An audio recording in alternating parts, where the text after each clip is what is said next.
যে জুলাই গণঅভ্যুত্থানের পরে আমরা আসলে এদেশের জনগণ, গণতন্ত্রকামী জনগণ আশা করেছিল যে পুলিশের যে নিপীড়নমূলক চরিত্র, গণবিরোধী যে আচরণ, সেটার কিছুটা পরিবর্তন আমরা দেখতে পারবো।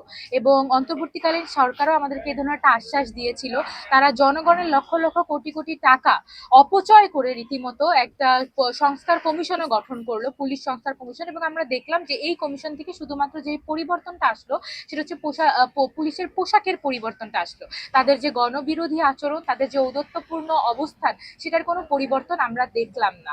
এবং নির্বাচিত সরকার আসার পরও আমরা দেখলাম আসলে তারা 10 দিন 15 দিনও হতে পারে নাই, তারই মধ্যে আমরা দেশব্যাপী পুলিশের এই মোরাল পুলিশিং, পুলিশের সাধারণ জনগণকে পেটানো, তাদেরকে হেনস্থা করা, সংবাদ কর্মীদের উপরে হামলা, এই ধরনের নেককারজনক ঘটনা আমরা দেখতে পারলাম। যা কিন্তু আমরা স্পষ্টভাবে মনে করি যে বাংলাদেশের যে গণতান্ত্রিক যাত্রার যে আকাঙ্ক্ষা আমরা রেখেছিলাম, তার জন্য একটা গুরুত্বপূর্ণ এবং খুবই ভয়াবহ একটা রেড সিগন্যাল। এবং তার পাশাপাশি যদি আমরা বলি যে আসলে পুলিশের এই ধরনের অবস্থান কেন, বা তারা কোথা থেকে এই ধরনের সাহস বা ক্ষমতাটা পেয়ে থাকে। পুলিশ একটা বাহিনী যেটা হচ্ছে সম্পূর্ণভাবে জনগণের অর্থায়নে চলে, কিন্তু সবসময় তাদের অবস্থানটা থাকে নিপীড়কের পক্ষে, শাসকের পক্ষে এবং জনগণের বিরুদ্ধে।